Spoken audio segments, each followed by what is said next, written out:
Hello, everyone, and good evening. Welcome to Shah International. We've got an exciting flight tonight. We'll be heading into Paro, known for its insane approach into runway 33. Luckily, the weather is perfect for us, and we will be on live weather for this flight. Also, as you can see, we are in the PMDG 737-800. I've got my 3D printed MCP and lightbox in the webcam here too, so that you guys can watch and follow along with what we do there. I haven't been flying the 737 too much in the past probably 6 months, but I've been having a lot of fun with it this past week, so I figured a stream would be in order. That being said, I'm a little rusty, so everything may not go perfectly, but we will for sure get this girl on the ground. We did push the time of day back, since it's currently nighttime in this part of the world, to 3:30 local time. And while we get started, if you guys are enjoying this content, please like, comment, subscribe below. We've also got some links if you feel the urge to support the channel and everything it has to offer. Currently, we have myself and Ron at the moment. I think we're expecting a few others to join us here in a little bit. I know Mike, he had a work thing, and Sean may or may not make it. Haven't heard from Ken. I think he's out on a trip right now, but we'll go ahead and I'll stop rambling on here, and we'll jump back in the cockpit. And awesome, that's perfect, Sean. Appreciate it. And let's go ahead and get back in here and get this thing started up. Okay, I'm back. All right. So, looking at our map here, this whole area up here is the most interesting bit of this. If you have never watched an approach into Paro, it's definitely an interesting one. So you see the oh my god. Yeah. So let's see here. Go ahead and get some charts pinned here. Departure, we will look at the airport. This way we can watch our taxi. We are expecting runway 5, so basically you spin around and head down there. Pin that one. There's no departure, so we're just going to go ahead straight to our arrival. We are on the Bogop star. And as for the approach, we're going to be using the RNAV X for runway 15 and 33. So we'll fly that straight into 33. I'll take care of our charts there. So let's go ahead and get this thing up and running. Emergency lights, battery. Just you and me so far? So far, yep. Just going to be me and you. All right, that's fine. And we'll go ahead and go switch on and then start on the APU. And I don't have a momentary down on that switch currently, so I have to flip it back up to on. Are you doing and position steady? Daytime? Yeah. Local time was 3:30, I believe is what I got it set to. Yeah, 3:30. 3:32 now. Okay. Go ahead and start aligning our IRS. And work our way down. We'll leave the fuel pumps off for now. EGT's coming up on the APU. And we should be able to transfer over to APU power once that gets up and running. Nothing else on for the... I believe that's the no smoking sign. Or it may be electronics. I'm not sure what the 800 actually has in the back. And we'll keep the fast seatbelts off for now until we get the airplane fuel back up. All right. Go with APU power. APU bleed. And auto. Go ahead and move our isolation valve up to auto. Circ fans are in auto. We are going up to 280 for the flight. And the airport is pretty far up there. I think it was like 7,000 something. Ooh, a little too far. Let's see here. Let me look at my OFP. Yeah, 7364. So it goes 735. All right, that takes care of the overhead for the moment. Let's go down to our FMC. Okay, current nav data. Pause in it.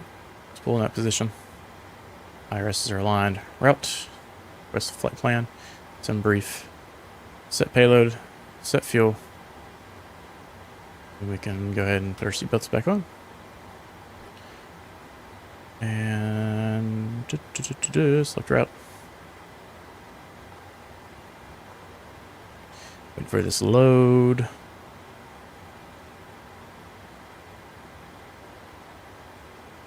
Any day now. Gotta wonder if they add a delay in there just to make it seem like it's doing something. It really doesn't feel like it should take that long. Alright, we are departing on runway 5. Let's go ahead and get that in there. On over 2 hour. Oh, activate. There we go. Execute. Oh, wait. Did it just load in the second time? What did I do there? I did something wrong. Okay, there we go. Perfect. We have a 0 fuel weight of 132.8. Reserve fuel. We look at our OFP. 9,000. Cost index. 68. Oh wow, that's pretty high. Cruise winds. Oh, hang on, I gotta put the cruise altitude in first. So we're going up to 280. Execute. Yep, I'm And just doing then that myself. top of climb winds 290.83. I'm here in spirit. All right, Kyle. Awesome. I did this earlier today to kind of do a little bit of a test because I don't know if I've ever actually flown into Paro with a full flight before. And managed a negative 18 foot per minute landing. So I was pretty happy with that. Now, it was ugly until the last like 100 feet. So hopefully we improve upon that a little bit here. Was it windy? No, I was just a little slow getting back turned around. I overshot the runway to the left, basically. 290.83. 83. Okay, and it takes care of that. N1 limit. Let's do our performance calc. Runway 5. Optimum, anti-ice off, CG, packs on, import weather. Weather is unavailable. It was available on Navigraph here. So the winds currently here are 340.3. Outside air temperature is 20. And the QNH is in hectopascals of 1016. And calculate. Alright, takeoff rating. Takeoff. And we'll leave climb as default there. Go ahead and do our departure. Runway 5 route. Departure, arrival. We are going to BOGO 1B with the runway RNAV X to 33. Transition of OGOP? Looking, was that right? Whoops. Which is BOGOP. BOGOP. It's something different earlier.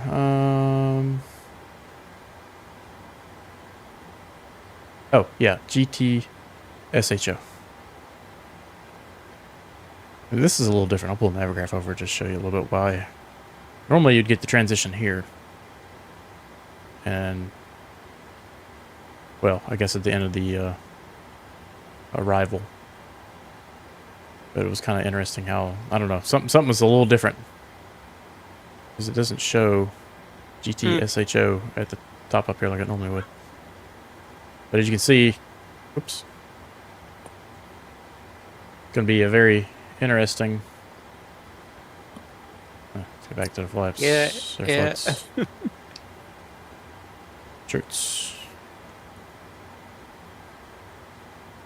Wrong airport.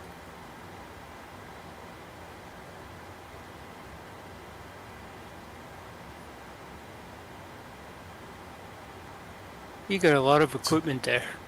Yeah, there's a lot going on. It looks like you raided a cockpit of a real airplane and just put it on your desk. It makes flying the 737 a lot more interesting. And I did buy recently the mini FCU.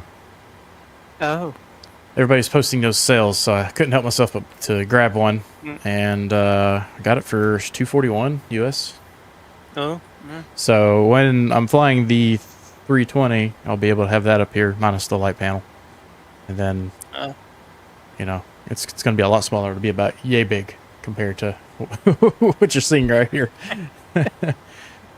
Yeah, so this is...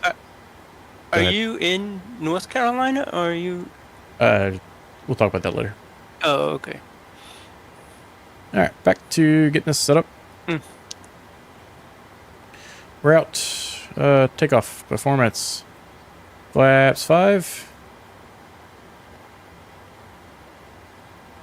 CG is 253. Oops, not 35, 25. And trim 482.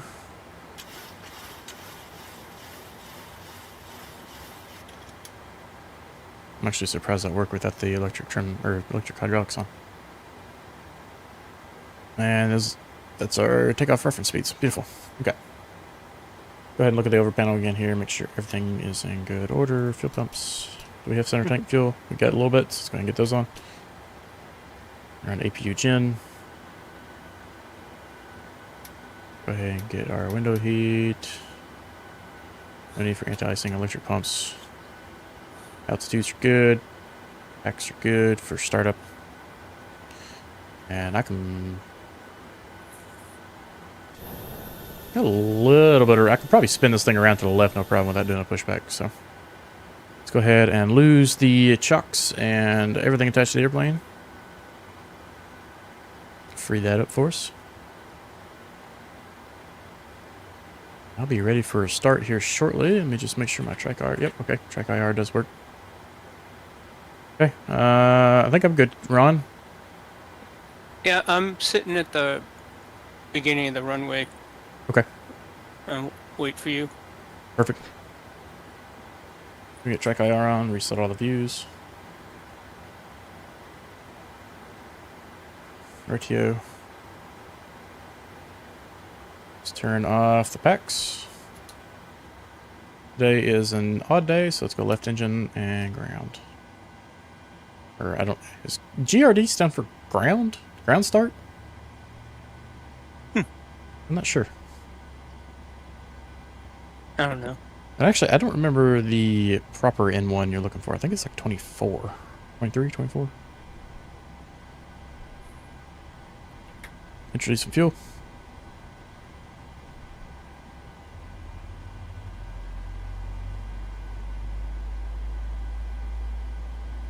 Kyle, is the weather still nice and snowy and cold up there for you?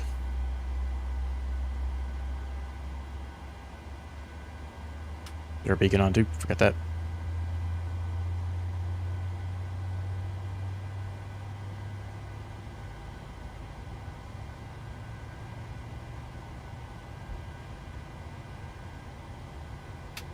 Alright, got a good engine start on 1. Go right ignition, GRD. Looking for 23, 24, on N1.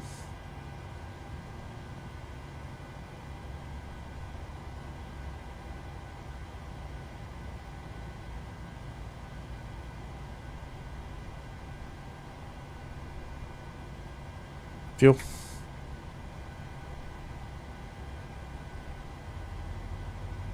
Fuel's coming in. Okay, runway heading.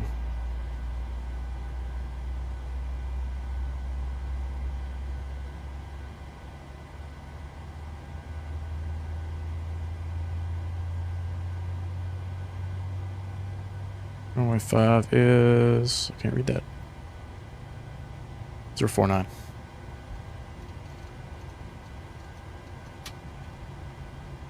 Ah, so much nicer. We can go VNAV and...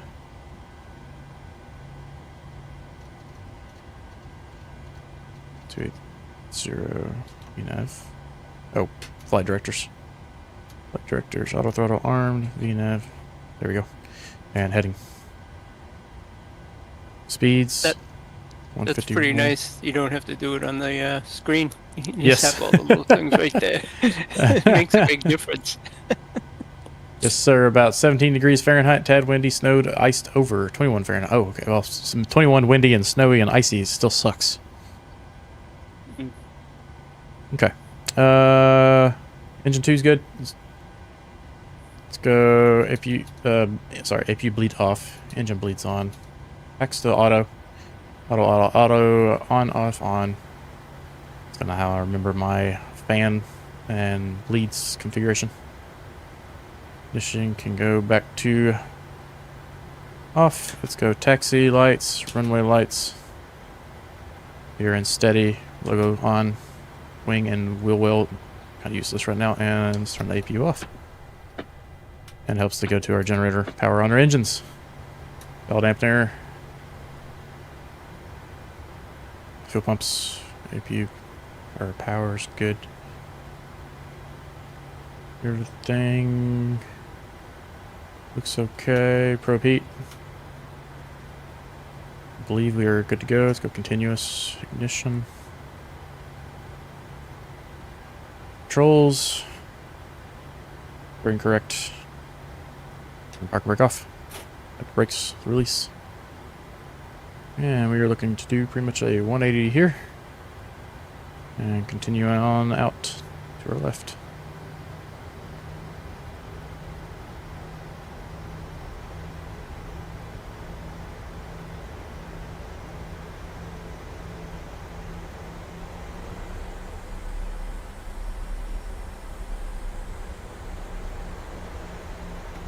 Flaps to 5. One thing I need to get me that some sort of. Have you seen those covers you can get for the Honeycomb Bravo that give you realistic flap settings and everything? That'd be a huge help for the flaps on the 737. It's kind of annoying. First of all, how many flaps there are. Second of all, getting to the right one. All right, Ron, if you're at the end of the runway, I think I need to go down and do a turnaround, it looks like on the chart here. So once I get to that hold short on the taxiway, you can feel free to go. Okay.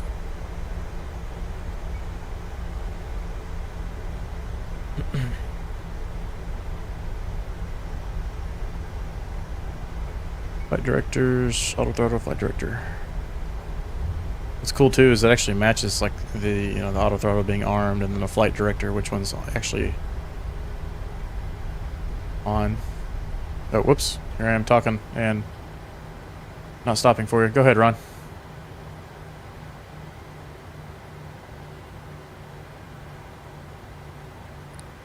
On my way. Alrighty. We're not gonna blind Ron, so let's go ahead and get the landing lights on. Position plus strobe. And TCAS.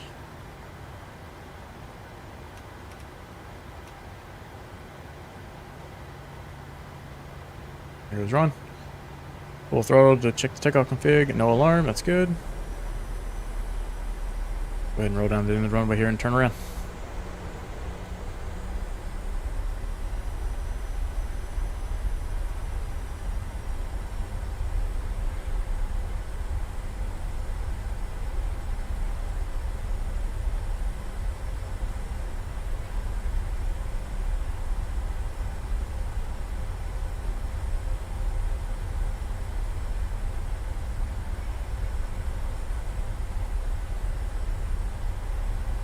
Speed up a little bit here so the run doesn't get too far ahead of us. I can pause myself. Alright. Too much Let me talking, just not get it. enough navigating. Let me just get on the heading and I'll sit there until you catch up. Alright, sounds good.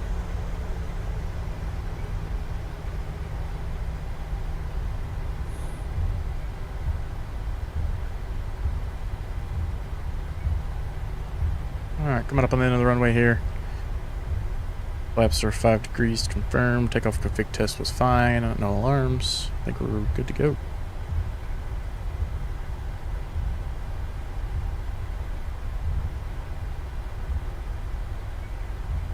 Get this girl spun around.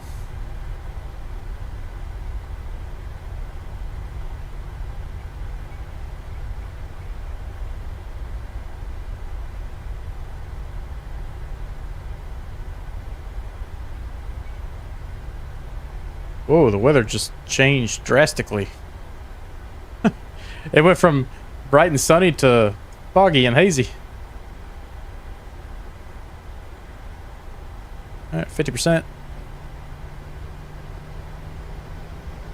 A little bit of nose pressure, not too much. Stabilized, and a toga. Shortcut for the toga buttons right there on that little screw.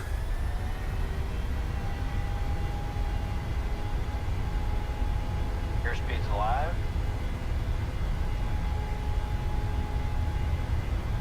80 knots.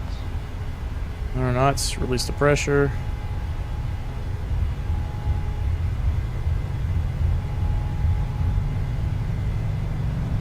Going, rotate.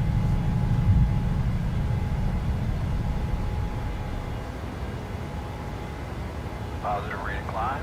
Gear up.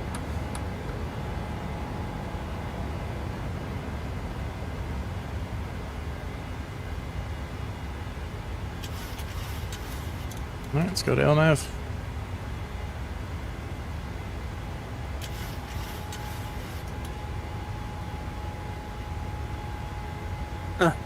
The whole whole screen just turned to fog. Yeah, mine did the same thing to me. It was perfectly clear. Yeah. Alright, coming up on flaps 1. Let's go flaps 2.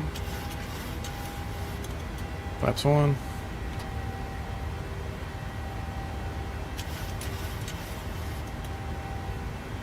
And let's go ahead and go flaps up. Yeah, the same thing happened to me, except it happened when I was turning around at the end of the runway. I was a little, like, confused. I was like, what is this? I'm paused and I'm looking behind me and I see you coming up and all of a sudden it just, the whole screen fogged over. Yeah. Climbing up to 250 knots. Not quite as nice as a view as I was hoping for because the fog kind of ruined it. Let's pitch up some, keep that speed down.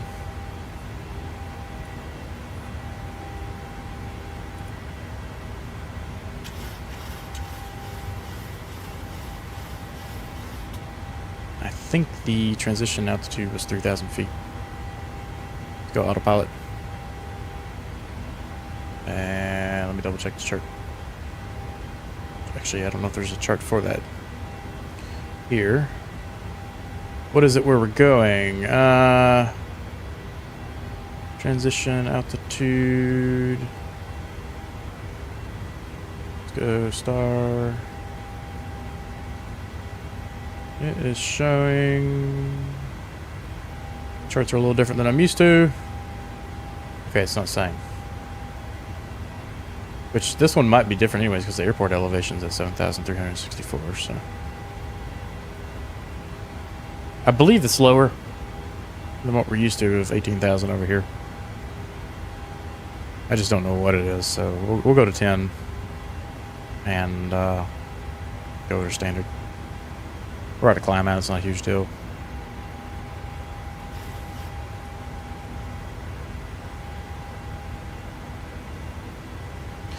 Need to watch our fuel quantity on our center tanks though, so we'll get to low fuel pressure here shortly. Since we're about empty on the fuel there.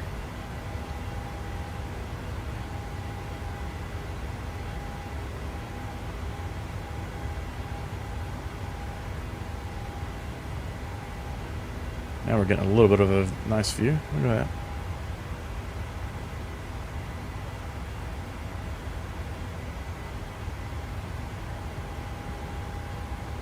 There's 10,000, so let's go ahead. Let's go on over to standard since I don't know what we're supposed to be at. Let's clean the airplane up. Landing lights off. Runway lights off and taxi lights off. Confirm our lights. Got our logo. We can go ahead and turn that off since there's no need for it right now. Strobe and position lights. Beacons on. Wing and wheel are off. APU is confirmed off. Flight directors on. Auto throttle on. Get our heading bug to about where we're heading. And we're going 280. We are in autopilot alpha. Flaps are up and anti-skid off. I would bring the gear lever down, but it doesn't like my honeycomb Bravo at the moment. I got to figure out what to change to make it so I can turn it off. But right now it's holding it in that position no matter how much I click. So we're not messing with that right now. Luckily it doesn't throw any sort of alerts or alarms or anything.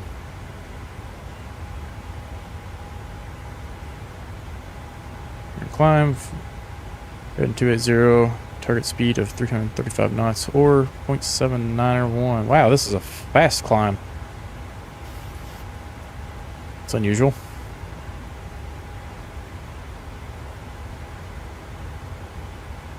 It was just in the standard climb mode, so I wonder what's making it so fast.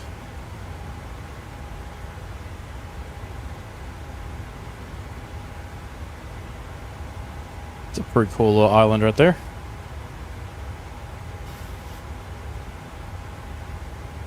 What is that? Sandwhip. And that's the only label on that and within Volanta that's in English characters.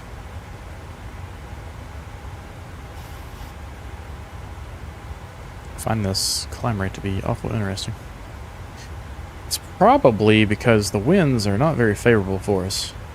Go ahead and turn track IR off here. And let's look at the winds within Volanta here. Since you guys do have that camera in a way, let's do it this way. Alright, so if we go back to our flight, OFP maps. Look at the winds here. So right now, this is flight level 3000, so this is basically what we're going to be encountering once we get there. See, I'm not seeing these winds in the sim.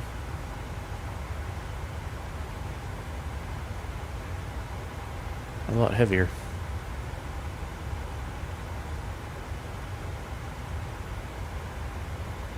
It's interesting.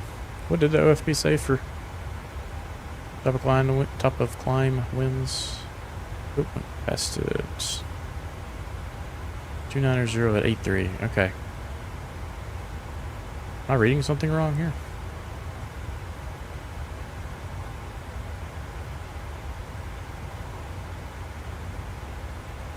Oh. So the... Is it the triangles are 15 or 50? The wind barbs? Do you know, Ron? I do not. Okay. So if we're going to be experiencing 80-ish knots top of climb, well, that's interesting. It's got a step climb down and then back up. I've never seen that before. We're just going to stay at 280. So 50, 60, 70, 85. So yeah, maybe the triangles are 50. I may have to look that up later. I'm showing winds of 64 knots at 281 degrees. Yeah, I got 285 at 58 right now, but it gets worse as we go up. So we got a bit of a nose wind throughout tonight's flight. I'm at 20,000 feet. Oh, there's the fuel caution I was worried about. So let's go ahead and get the fuel pumps back over. Should clear that caution up. Recall cleared. Perfect.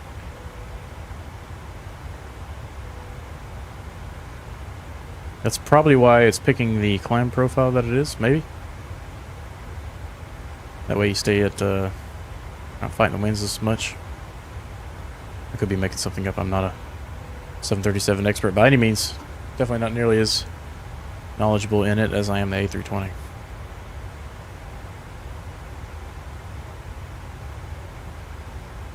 Next chart we'll need for the fly pad over here. And I don't know if that's a glitch where it's resetting or crashing out or what's going on there, but it doesn't like to load. charts at different airports.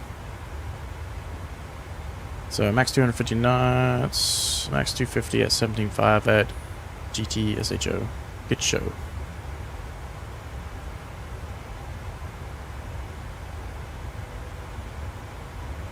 So for our general amusement here, let's see if we can find that waypoint.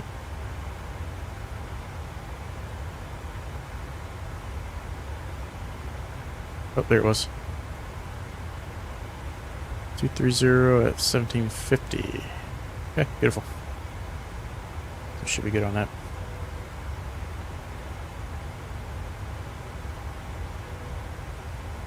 I got a weird thing in the PMDG also. I don't know if you guys can hear it on the stream or not, but if I hold the right mouse button down and release it, you can hear the seatbelt ding happening. Go ahead and turn off the continuous ignition there.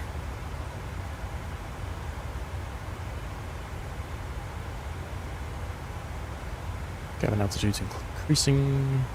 Beautiful.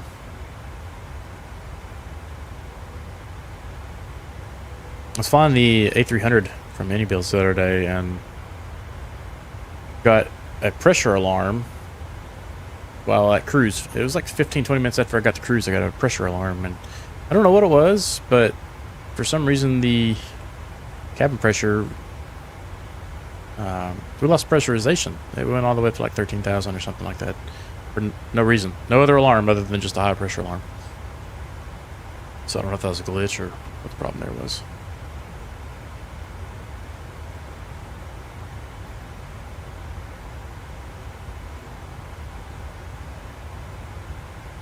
How you doing, Ron? I am good. I can see you off at about 2 o'clock from my location. Beautiful.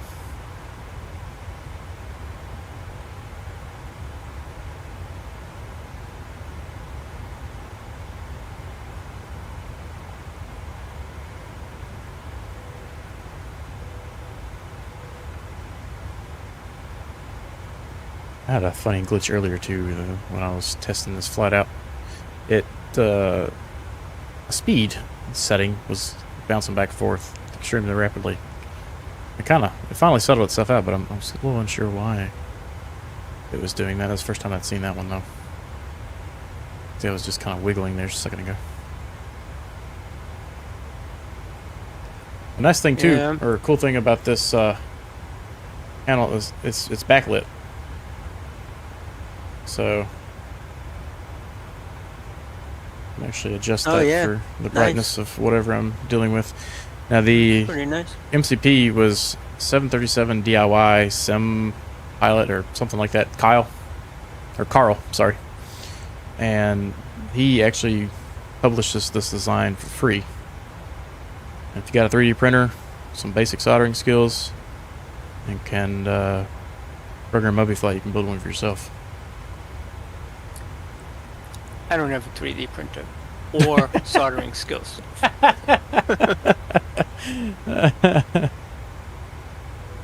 I've dealt quite a bit with electronics, both as a hobby and for work, so it wasn't too big of a deal for me to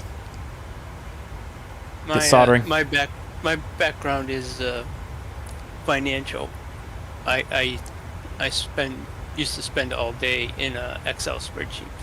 Oh well, I spend all day in Excel spreadsheets now, but not so much hands-on work. Was part of a test team, so I was always building stuff and actually doing actual engineering work. But now I do more project management than anything. Yeah. Well, I've been retired for 3 years actually. Oh, there we go. Yeah, and I work part-time at a golf course in the summertime here. A hobby that pays. Yes, exactly. Can't Free complain golf. about that. There you go. 50% off. 50% off in the restaurant, and 50. yeah. All right, Ron. When I come visit, you're buying. That'll work. I'll bring my clubs. Just don't laugh at me. Yeah. That's all right. I'm a 27 handicap, so Oh, well, I'm probably about that, maybe a little higher. yeah, I would. My lowest score ever was an 83 down in Florida with a bunch of guys. It was a funny round, but I'd never done anything that low before. Yeah, I used to be on the golf team when I was growing up in high school.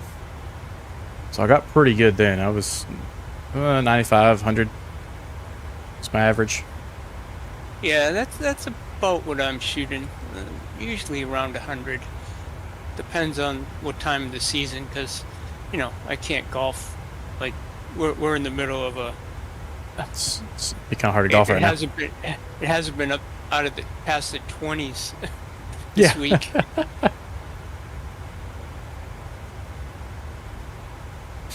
Yeah, it's been awfully cold here too, but never golfed in freezing weather before.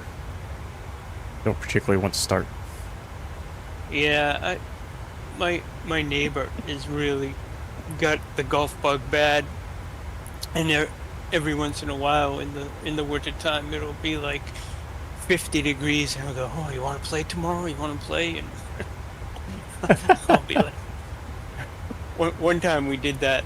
It was a couple of years ago in like December, and it was like 45 degrees. The sun was out, you couldn't feel it, and then the wind started to pick up. We were just freezing. Our noses were running, but we finished 18 holes. It's pretty miserable.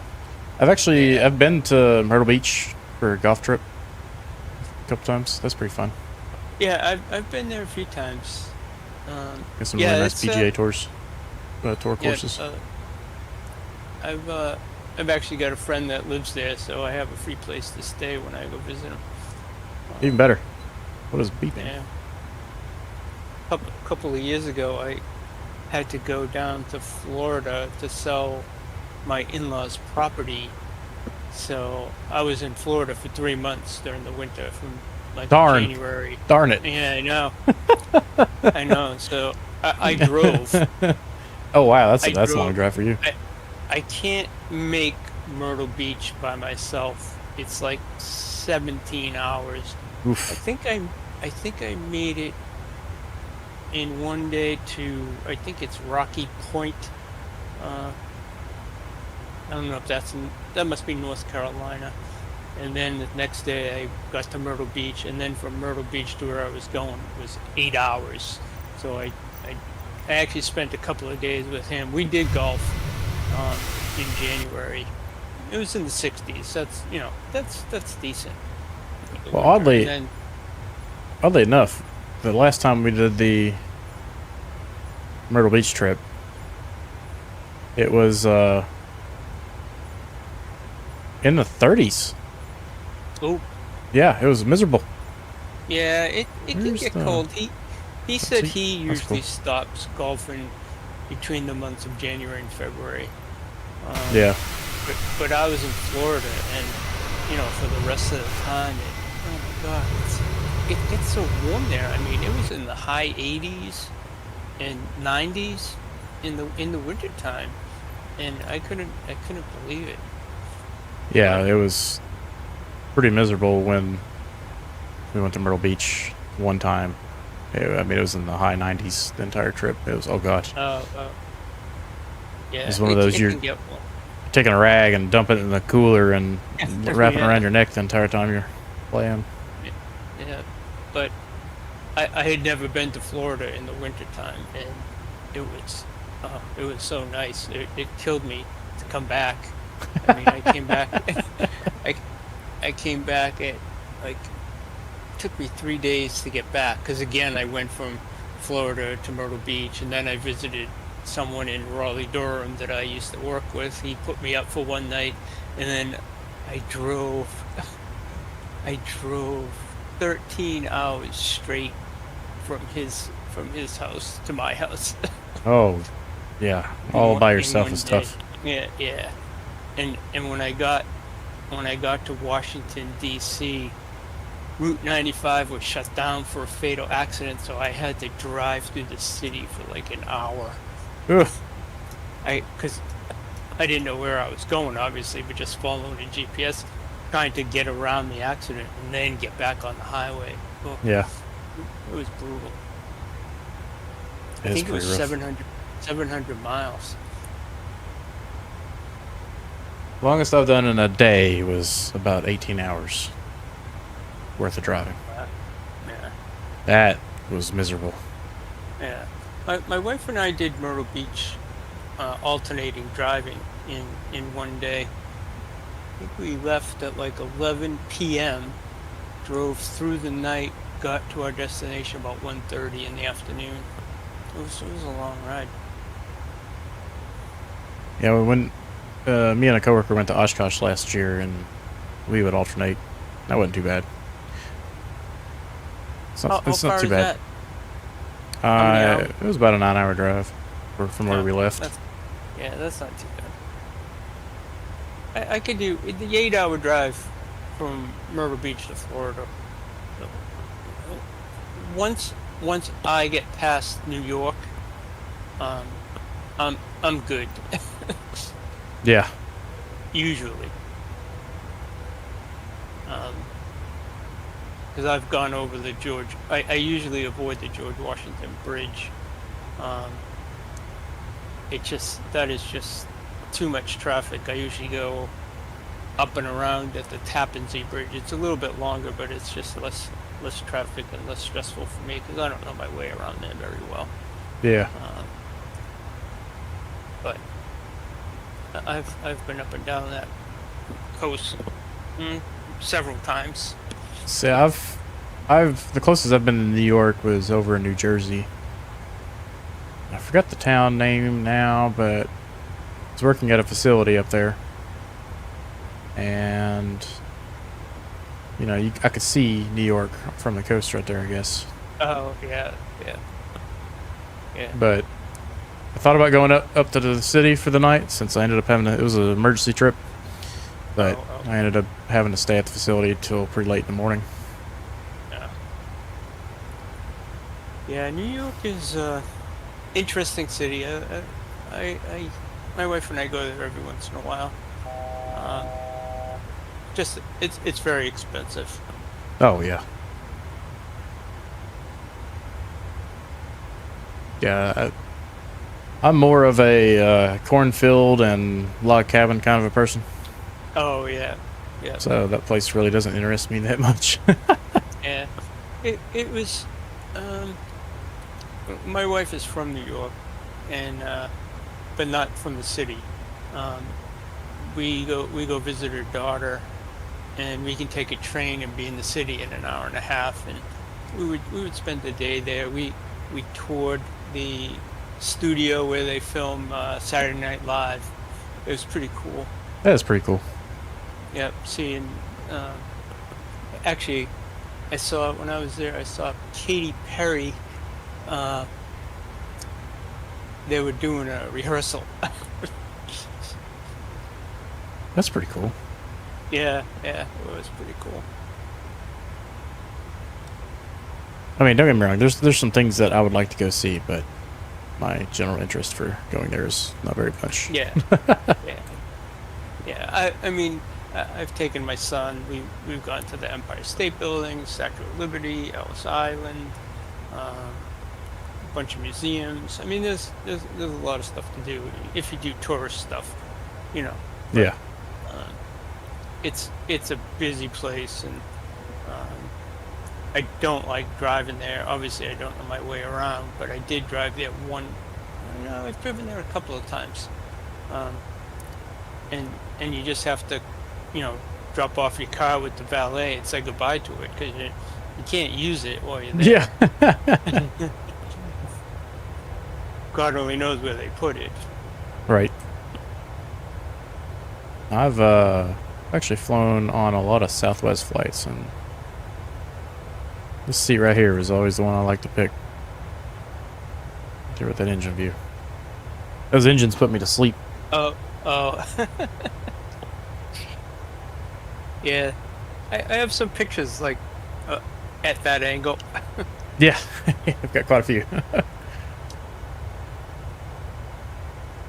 It was either right here or just a seat up or two from it, just depending on what was open when I got on there. You know, the get through the cattle line with Southwest. It's first come, first serve.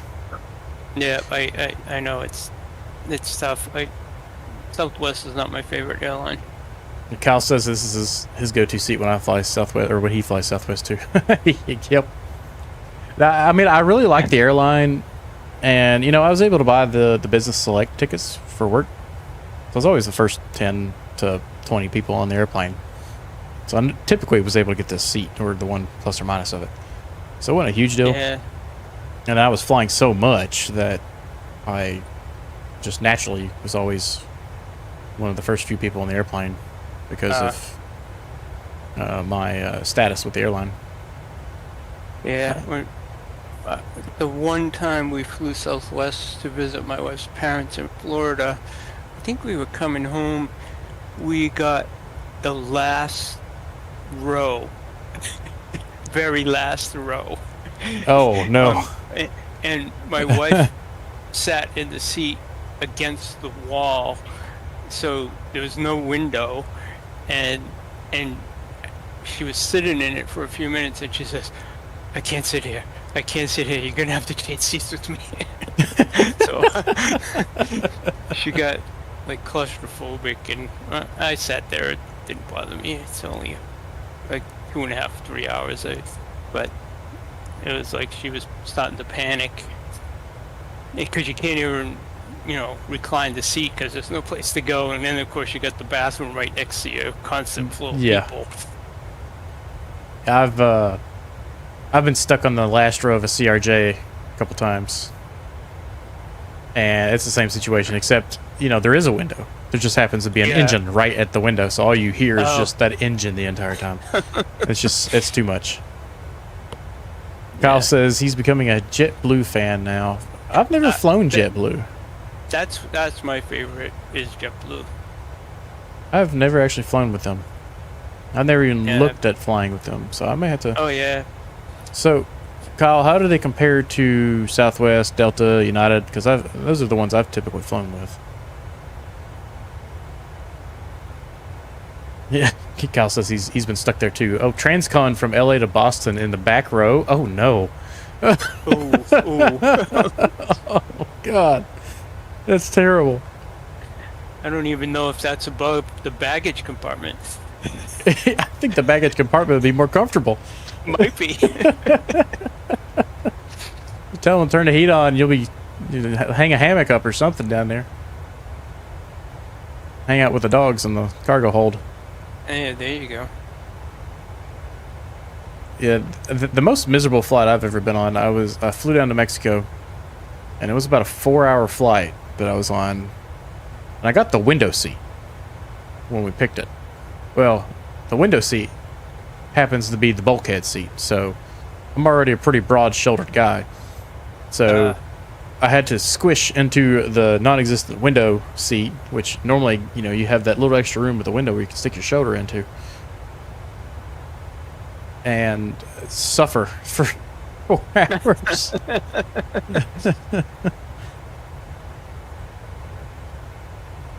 Yeah, we've flown. The furthest I've flown is probably 6 hours to Aruba, and we've always gone JetBlue, and those planes are pretty comfortable. Aruba's amazing. That's my favorite destination that I've ever been to. Yeah, I've been there a couple of times. It's nice. The weather is nice. The water is nice. Did you happen to do the side-by-side tours or any of that stuff in the park? No, the last time we went, we stayed in an all-inclusive hotel, and we never left the area. It was adults only also, so we just... Which one did you stay at? The Rio. Oh, okay. I stayed at that same Rio. You talk about the one that's kind of like a U shape. It's got the pools in the middle.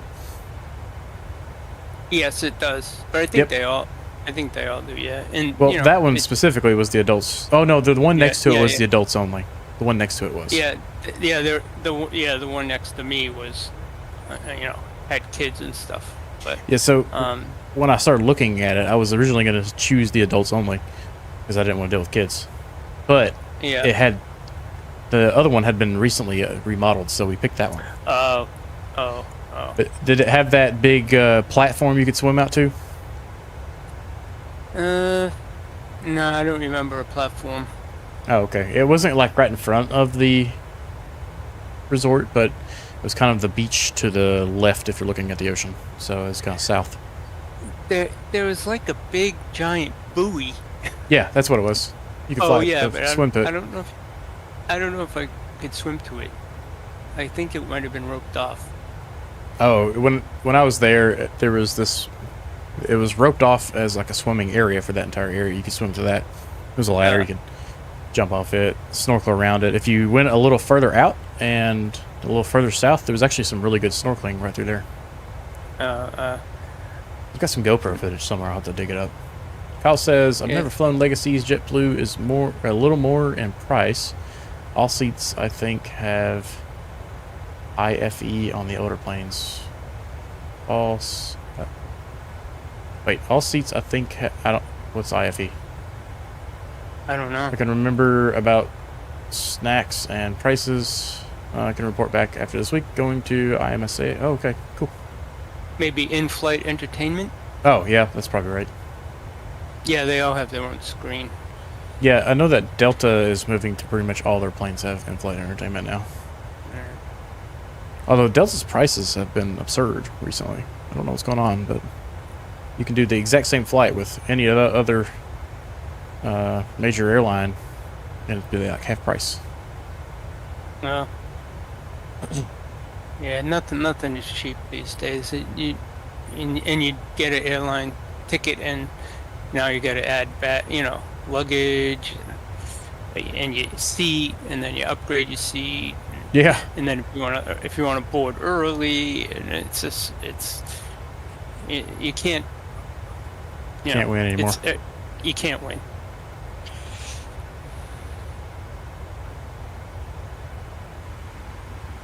Alright, looks like the top of descent is in 160 miles or so. So, progress to top of descent, 154. Look at that, that's close. Fuel's looking good.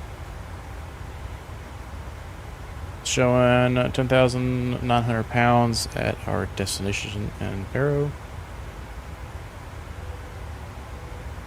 Nav status, what's that do? Position shift. Oh, you can shift it by like a mile or two. Interesting.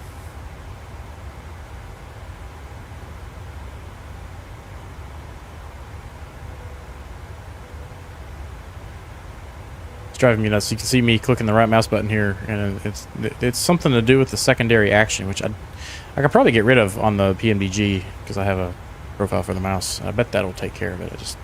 We'll explore that later. Yeah, I can't see your screen very well. I'm watching the stream on an iPad. Oh, that's fine.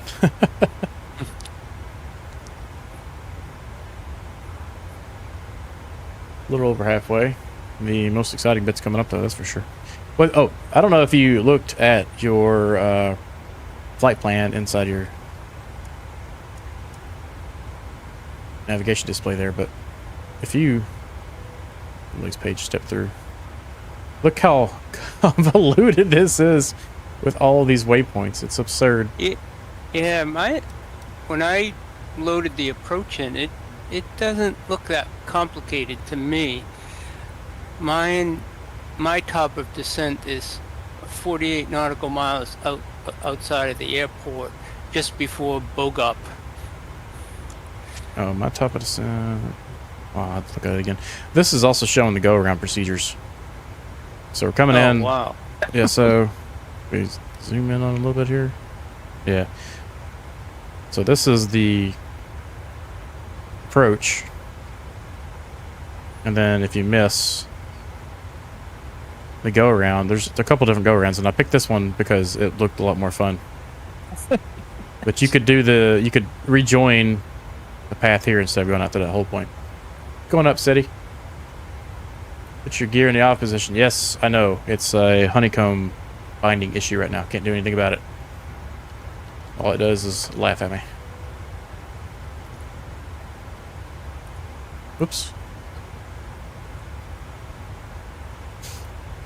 The unfortunate part about my current key bindings is I can't do much about that. Let's see. Here's go back to map. My top of descent was. That's kind of hard to see. Go back to plan here. Zoom in a little bit. Hit center.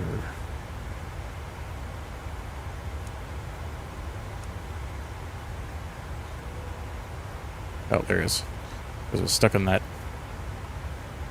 It doesn't show top of descent on this page. Huh, okay.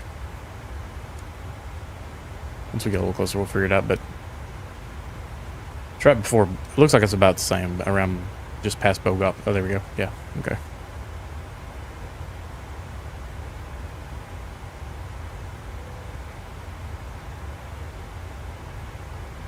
Of course, that other key binding with the mouse.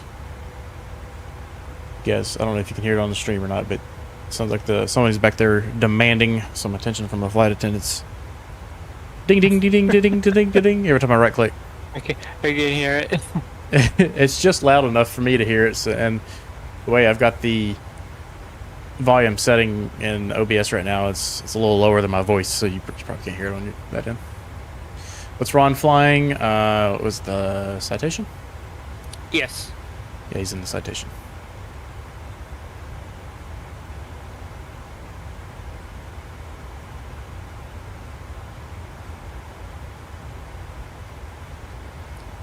What I am mode? about 1 mile, 1 knot away from redlining my speed.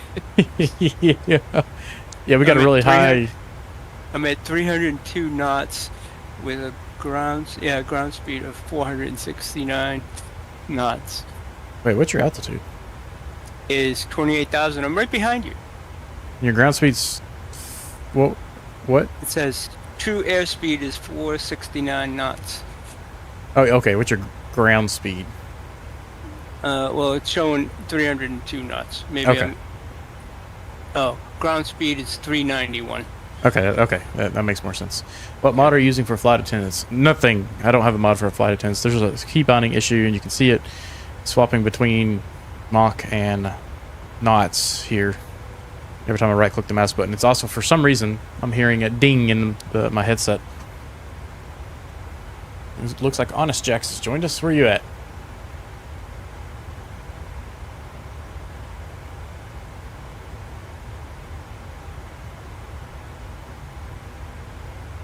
Oh, maybe he may be away at the moment.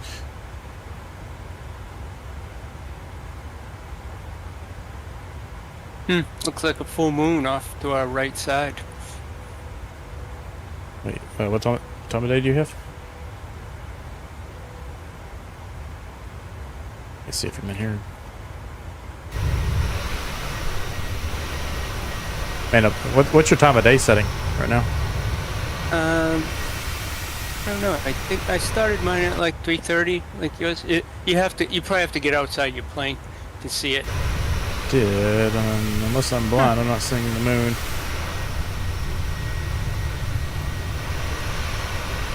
I'll take a screenshot and post it later. It's interesting because it should be about 4:30 for me right now. Yeah, 4:29.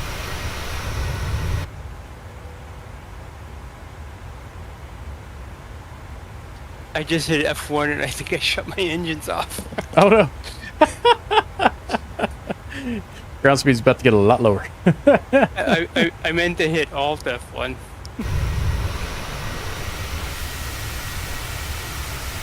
Let's see here. See, I'm not even seeing you. You can see me though? I can see your name tag. I can't see your airplane. I don't see you anywhere. It's interesting. MSFS servers must be throwing a fit right now. What's going on, Zimp? How are you tonight? Well, here, for you guys watching the stream here, I have a tabletop CNC machine, and for the stream tonight, got the Boeing 787-800 or 737-800 coaster that I made. It was more of an experiment. You can see the backside. I don't know what I was doing there. I think I was trying to be the continents on a globe or something, and it didn't turn out too well. Unfortunately, over time here, you can see it's warped, just due to the humidity and whatnot. My parrot is flying around me, and I'm on that sound. Can we see the yoke? I have a Virpil side stick. I don't have a yoke.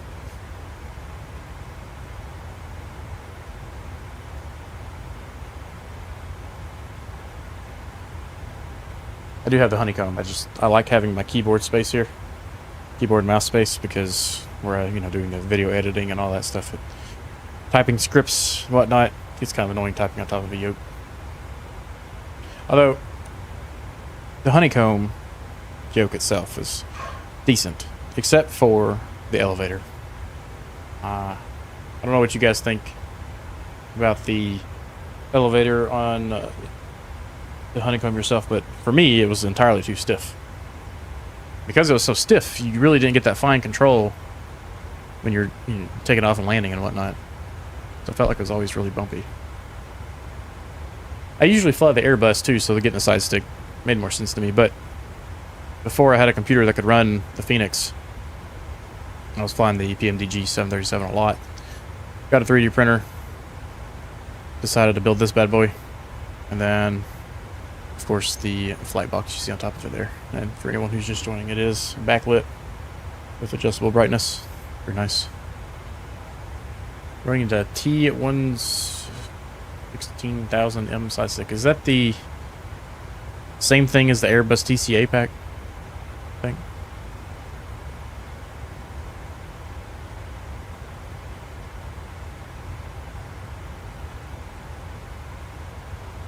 Ron, what do you fly with? I just have a Thrustmaster. Thrustmaster. Is that that T16000M or 1600M or whatever? I don't know. I think it's just the HOTUS 1 or something like that. It's just got a joystick and a throttle. Oh, okay. But it's got a bunch of buttons all over it. Oh yeah, that's expensive. The Virpil? Yes, it was. But you know what? I probably won't have to buy anything for a long time now, so I'm pretty happy with the purchase. And the build quality is fantastic. Connector it uses is a lot nicer than your typical dinky USB cord. Basically, it's the Airbus without the Airbus stuff. Right now, yes. The throttle it comes with is so sticky. Oh, you're talking about the T1006 or 16, whatever it is. Yeah. I thought that's what it was modeled after. Really want someone to bring back force feedback yokes and side sticks. Yeah, there are at least an option out there. There is an option out there, but it's unfortunately really expensive. I think it's in the $1,000 to $1,500 range, if not more.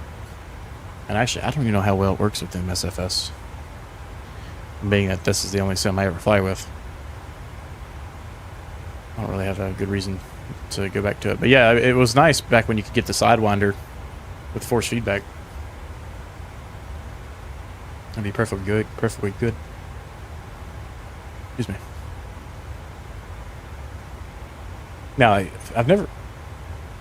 never did own one of the force feedbacks, but man, if Virpil came out with force feedback on their joysticks, I'd be all about it. Be turning this thing over here into, probably be selling this one and getting the force feedback. We can start seeing the mountains ahead of us at least. There's a lot more clouds in there than there was earlier. So this is going to be interesting. Oh. Oh no. What's the visibility? Visibility is 7 kilometers. Scattered clouds at 2,000 above ground and broken clouds at 3,000 above ground, ceiling 3,000 feet above ground level. Ooh, this is going to be interesting.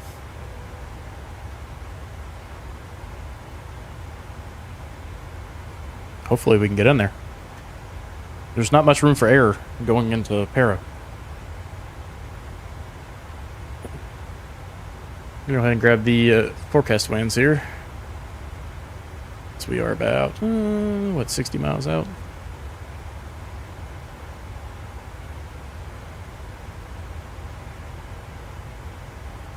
Once again, I don't know if PMDG just makes this take forever on purpose to make it feel like it's doing something or what.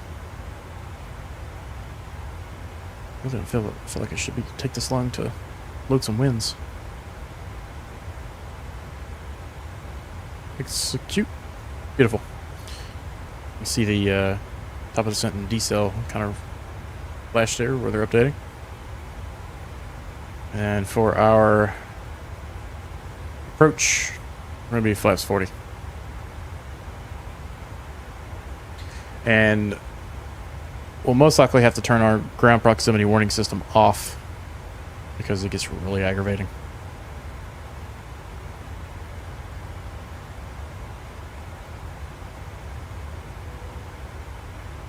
Coming up on our top of descent, and these clouds are a little eerie. Okay, go ahead and prepare some stuff real quick. Take a look at our approach here.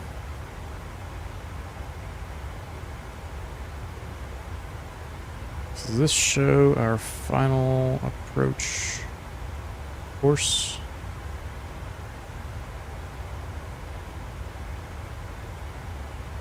No, it didn't show on there, so let's go back to our arrival. Let's go to airport. Go ahead and pin that too. And 331, so we can go ahead and set 331 on our final course there. I should have gone the other way, but...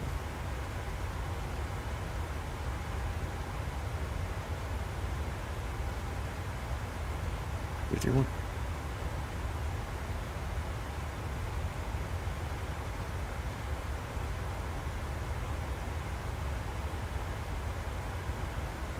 And I pinned that, so let's go back to our pin charts. Pull our star back up.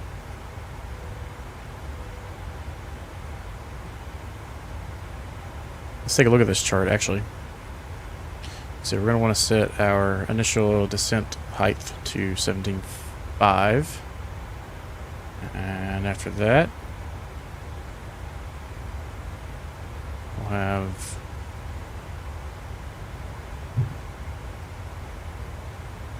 airport at 773.64. While we think about that, let's confirm that is correct on our landing altitude up there. It's going to get a little crazy here in a little bit, so we don't want to be searching for this information when it's too late.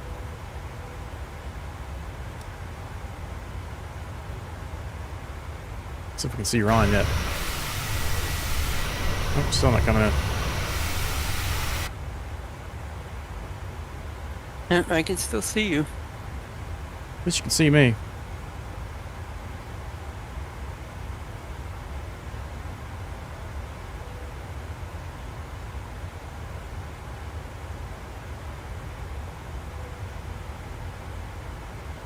The winds have changed to pretty much a crosswind, so we gained 100 knots almost in ground speed. It really helps speed up this last little bit here before we start descending. And we're coming up on our top of descent, so 17.5.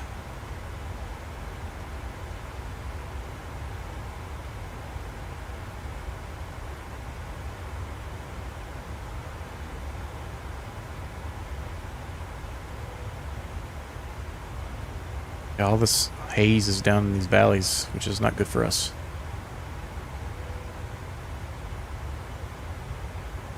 This is perfectly fine weather earlier when I did my test flight.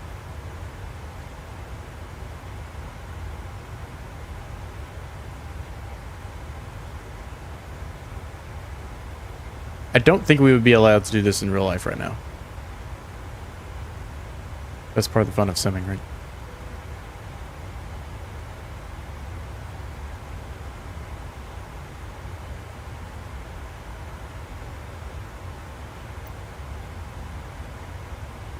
Go around procedure is climb straight out 16,000, and then we'll be back on the go around procedures. Which, if we look at this chart right here, it's pretty intricate.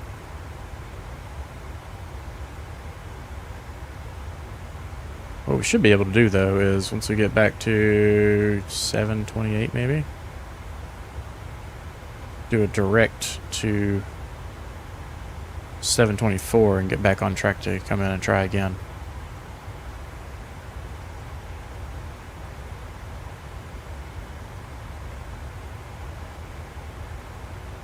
Mandatory altitude at 712, which is here, 11,800.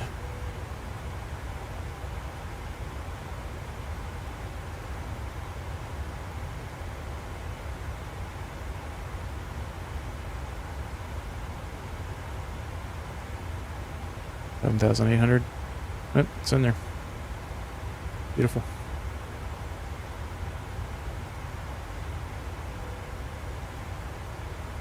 Coming up on top of the descent in about 13 miles. Starting to get a little bumpy.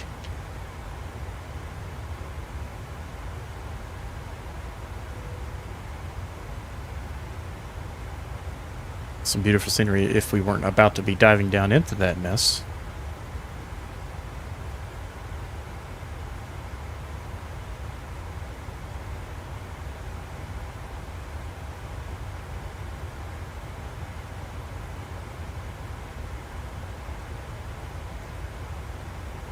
Alright, who of you watching the video has actually flown into Paro before? Ron, I'm going to guess that you have not. I have not. I've never been to Europe or outside of the United States except for Canada. Well, and Aruba and Caribbean. the Bahamas. Yeah, yeah, the Caribbean.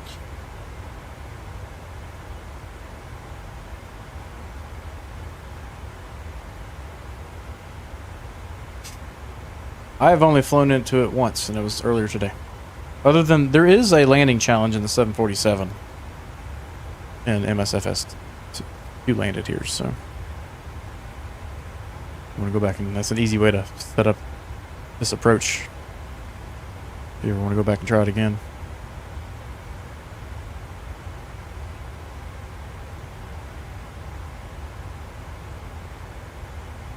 Alright, coming up on top of the descent, we should start seeing the throttles pull back.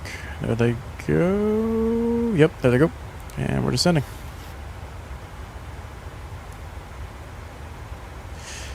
For a little extra fun, I am going to try to hand fly a lot of this. Once we get to VQPR, Victor Quebec Papa Romeo, that waypoint, I'm going to try to manually fly as much of it as I can, assuming that the weather allows me to.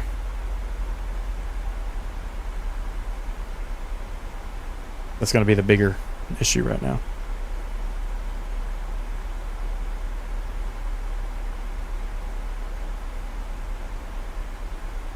If we look off to our left, about where the airport's supposed to be,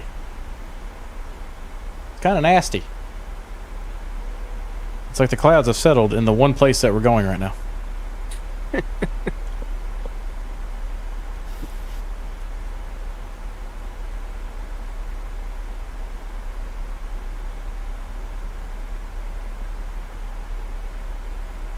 I don't usually get too nervous, but this is got me a little nervous to see what happens here.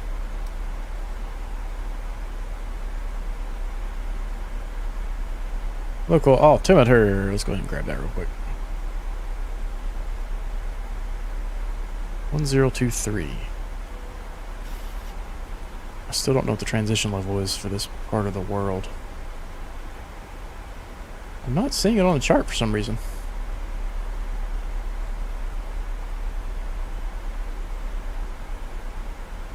Oh, okay, there it is. It says by ATC. So we'll make it 18,000 feet just to be on the safe side here. Let the airplane do its thing.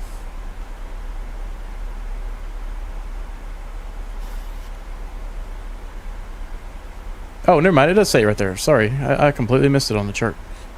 Transition altitude is 18,000 feet. Okay, beautiful. I'll show you guys what that's at real quick. I was overlooking that for some reason.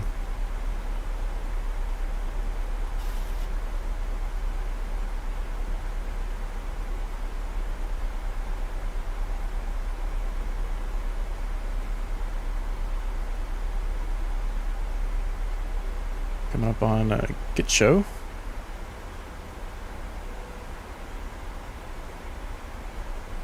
Slowing down to that 250 knot restriction. It says drag is required at the moment, but oh yeah, it just went away. I was about to say we're on the vertical track there just fine, so not real sure why that popped up when it did. Go ahead and do our landing calcs.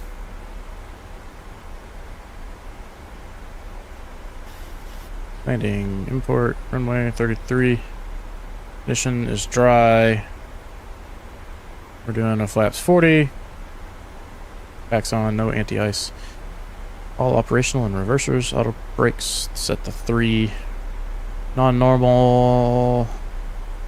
We don't have any issues at the moment. And add 5 knots to the VREF. Import the weather. Calculate. Landing weight exceeds landing climb limit weight. Ooh. That sucks.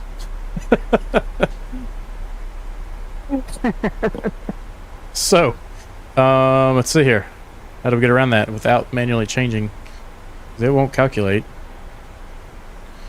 what we're supposed to do here. Can I manually change? Let's take out... Oh, let's make this 400 or 140,000. See if it'll calculate there. Just give us a rough idea. That was only a few thousand pounds less, so not a huge deal. So with brakes 3, just barely making it. But we'll be able to do manual braking well before that point. So how far off of this calculation were we? I don't think I can edit right in the middle, so let's go 141,000. Calculate. Okay. 142,000. Oh, so we're just barely over the max. Not a big deal. Oh, okay, like we're within a few hundred pounds of the max. We'll be okay. I won't tell anybody. 683 pounds. Let's go to 500. Okay, so 163 pounds. Let's go 600. Okay, so 600 seems to be the cutoff. So a little over 100 pounds extra. Let's go to 550. That does it. I mean, I could really, if I wanted to, I could pull the speed brake and make it work. So we are at max landing weight going into Aero with minimum VFR conditions. Fun times. Fun times. Can you see me off to your left? 1 second, I'll check.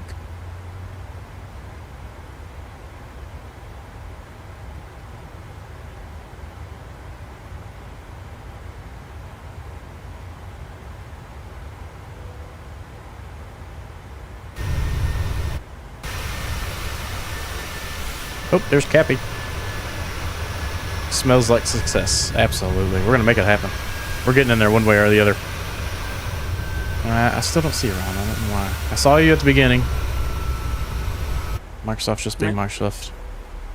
I'm heading directly to you right now, I think. I don't know.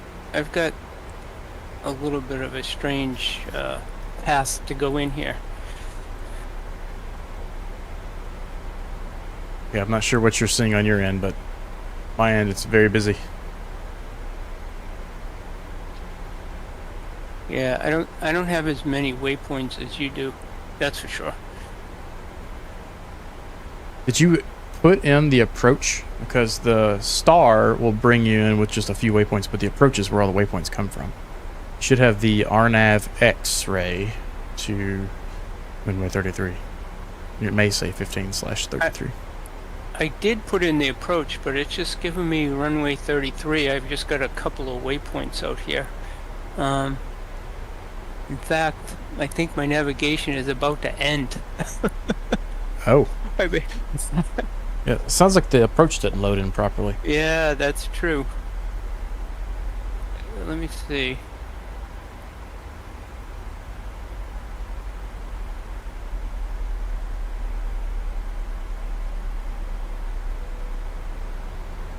Oh, is it the BOGO1B? That's the arrival. The approach should be RNAV. It should be RMPX to runway 15 or 33. Oh. Well, I'm not sure how 15 works with this. I don't know why it says 15/33. I don't think I loaded that. I'm Oh. heading directly into it. Okay, it's probably runway 15 if you go with the missed approach and do that backwards. That's probably how that works. There are a couple. There's 15 is Y, X, Y, and Z. 3 approaches. Yeah, do X-ray. Yeah. Grab a screenshot of that right there because this might be the last thing we ever do. All right, guys, we got bets on the crashing into the side of a mountain versus landing this girl.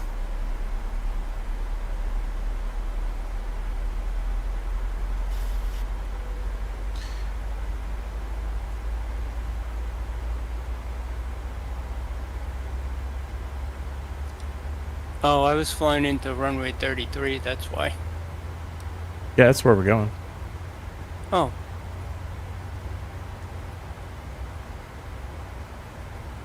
I don't know how well the terrain radar is going to work here. Got to find out.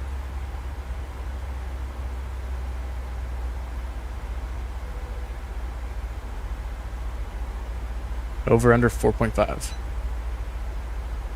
I don't know what my desk is going on about over here. I accidentally bumped a button earlier, and then every 30 minutes or so it starts beeping at me.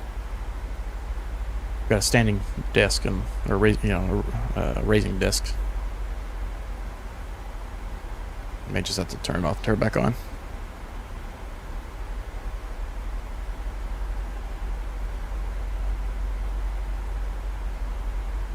I just had to pull up out of the mountains. I'm heading right towards the tops of the mountains and clouds right now. I'm getting a little scared.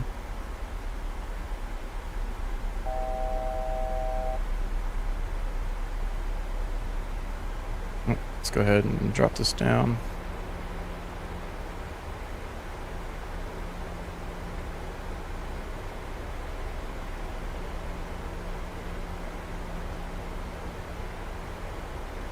And let's go over to, what was the local altimeter? I forgot.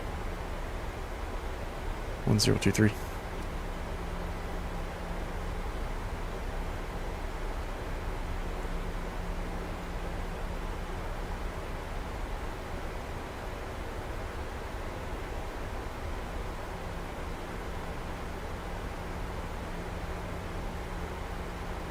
This is the valley we're going into.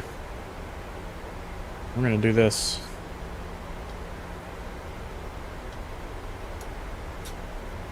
Oh, if you turn that off, it gets rid of the terrain radar completely.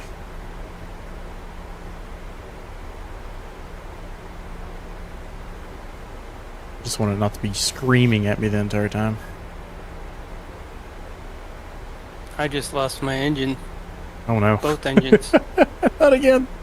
I'm dropping like a stone. You didn't run out of fuel, did you? No, I'm on unlimited fuel. Oh.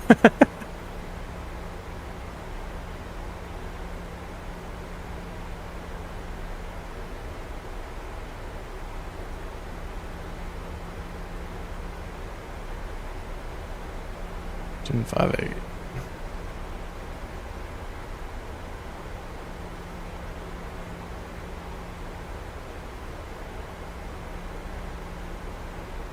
This ain't too bad so far.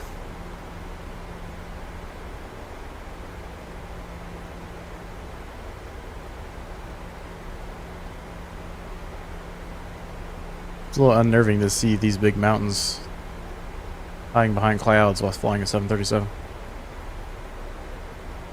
Hopefully this cloud we're about to fly through here is the worst of it.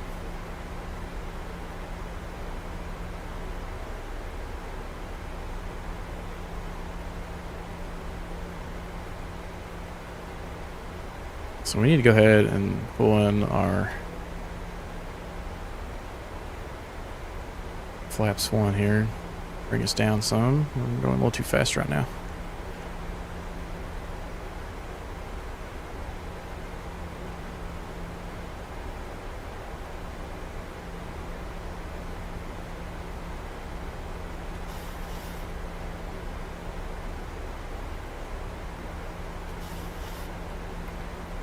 I should go flaps 2.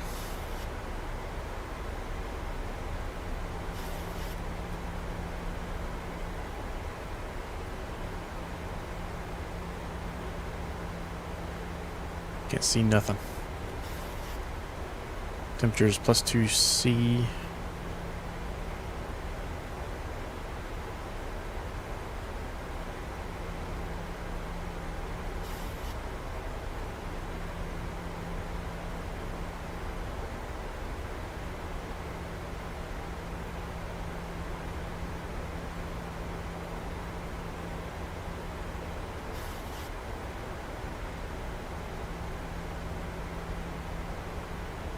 Okay, as long as I can see a few mountains ahead, we'll go into manual control here shortly to have a little extra fun, make this even more challenging.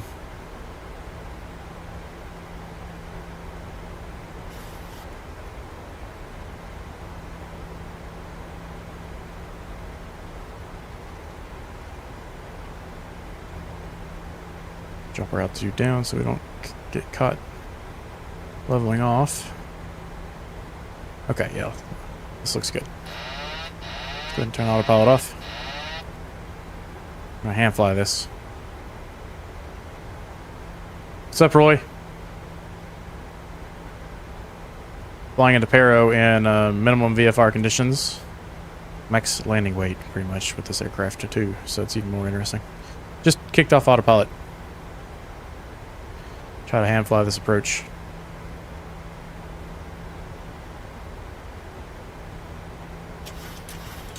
Slowing down quite a bit, so let's get some trim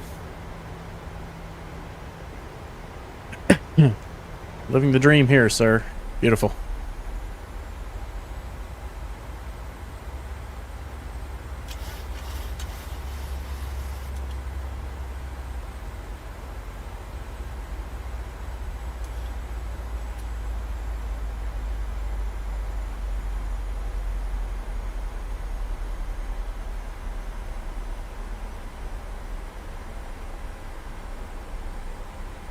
Flight directors all over the place too. That doesn't it doesn't help trying to hand fly. Only seen this done in real life by an A320. I've seen a video of a 737 landing here, and they hit so hard. I'm pretty sure they needed new landing gear after that one. There's not really any reason the 737 couldn't do it.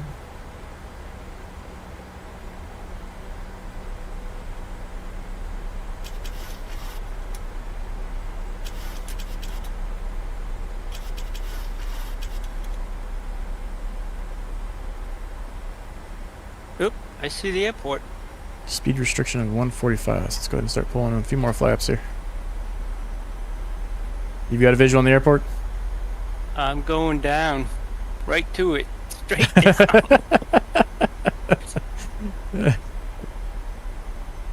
Have my scorecard ready just in case. Ron's on his way there. I just bounced. Oh. Caution, terrain. I lost all control of my aircraft at the end.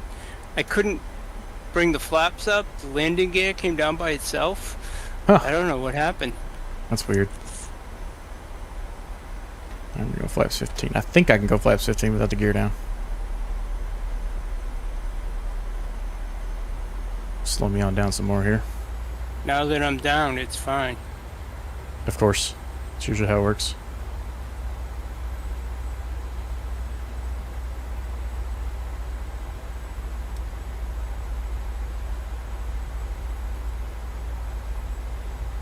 Let's go ahead and get our gear down here.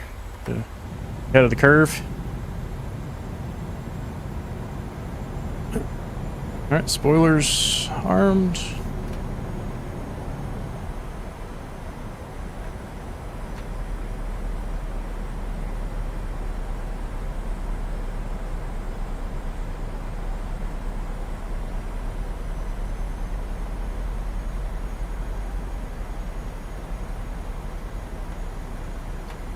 And full flaps.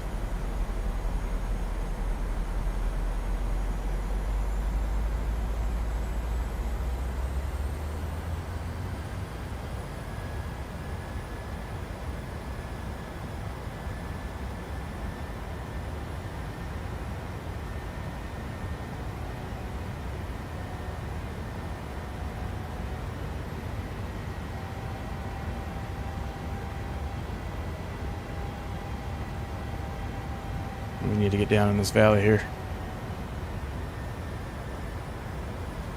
I see you coming in. We're really high. 2,500.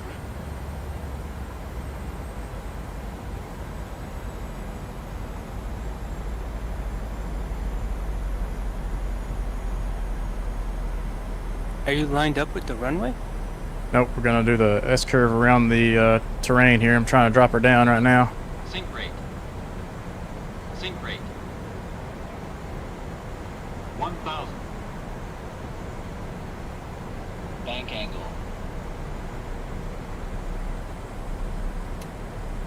Go ahead and turn off auto throttle.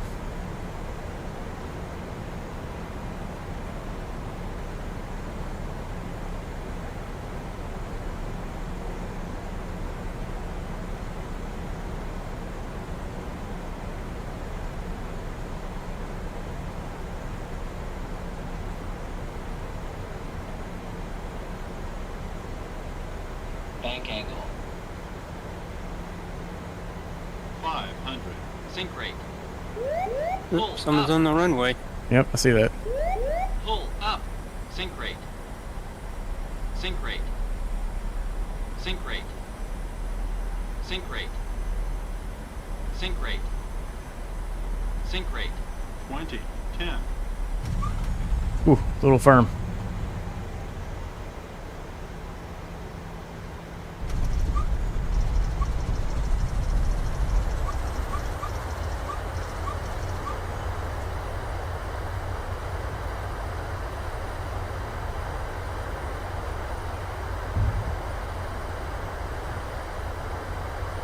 A little firmer than I like, but hey, we're on the ground.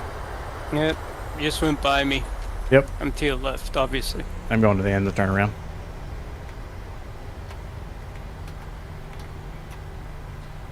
I got a nice recording of you coming down. Oh, cool. Oh, actually, it gave me negative 68. I thought that was firmer than firmer than that. Negative 68. That's surprising. Must have flared just enough at the last second there. Had a slight bounce, but here we get her down before we had to do a go around.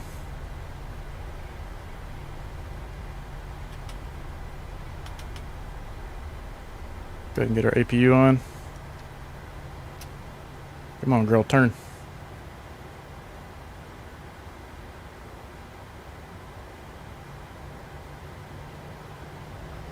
Definitely forgot some of my landing lights. Just focusing on not dying and forgot the lights.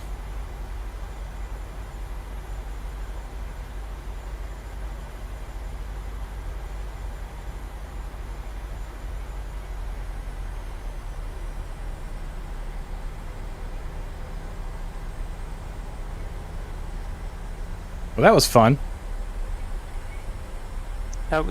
It was very quiet until it was time to land, and then once my plane lost, I just I was lucky to find the airport and land.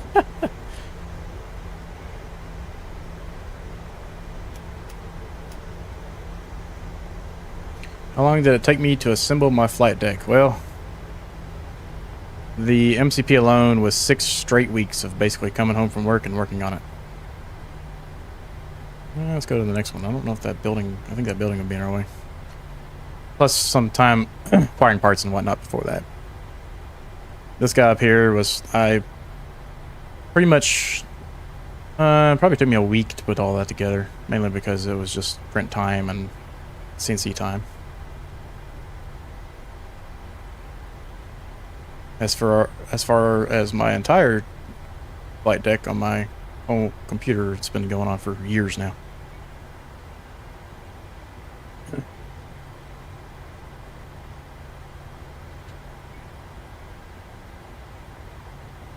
Let's pull straight into this spot right here. Uh-oh. There he goes. Thank you. There's a whole lot of time and dedication into it, that's for sure.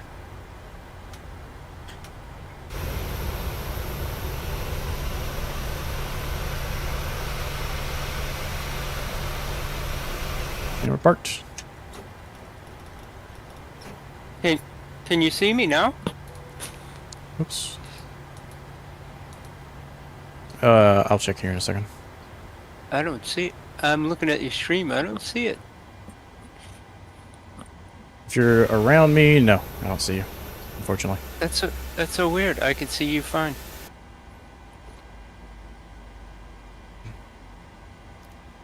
All right. Up here. Go ahead and shut the IRSs down. Fuel dampener already kicked off. Fuel pumps off. We can turn our beacon off. Position to steady. Logo on. And I think everything else is good. APU's up and running, so let's get the APU bleed to on.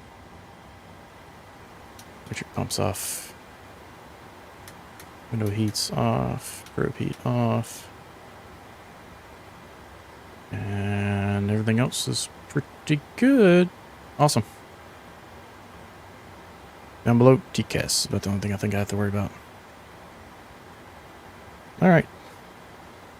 Well, that was awesome. And here, I'll drag Volanta over so you guys, you don't believe me. Yeah. Oh, now it's showing... Okay. Wait, hang on. Now it's showing negative 500. Okay, I was about to say, that was like, I think it's 68. That doesn't make any sense. That was the second landing we were looking at, not the first. Okay. I was like, that was really firm coming in there. I was surprised that it was just saying negative 68. Okay, now that makes more sense. Earlier, I did do it at negative 16, so it was a little better the earlier, but the weather was a little nicer, so I could actually see where I was going and see the runway. Oh, excuses. That's all those are. Everybody's got excuses. We're going to do it again, though. That was a lot of fun. A nice challenge. Unfortunately, we didn't have too many people with us tonight, so we don't get to... Roy doesn't get to have his counter running for us tonight. Yeah, like I said, I don't know what happened to my engines. Just died. Yeah. So you made it to the runway after your engines died, though, right? I did, but I don't know how. It just stopped. The plane stopped, and I did have to skew myself back up, but then it just, okay. I just coasted into the airport, and I had to dive straight down because there was no way I was going to be able to go around and come back. Gotcha. I just had no power. And then the landing gear came out by itself. I couldn't get the flaps to go back up. It just was, it was a mess. It is a mess.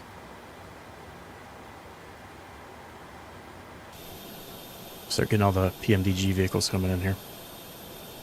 All right, Ron, I'll be right back. All right, guys, I appreciate everybody joining tonight. That was a lot of fun. Definitely a nice challenge. Something a little different than our usual. Fortunately, we didn't have the landing we thought we did, but hey, it happens. Still within regulations for us in the virtual airline. So, with that, guys, I will catch you again Thursday. If you haven't already, like, subscribe, comment below. Definitely helps the stream out. I'm trying to get this camera level. There we go. And I appreciate every one of you for joining, and I will see you next Thursday. With that, guys,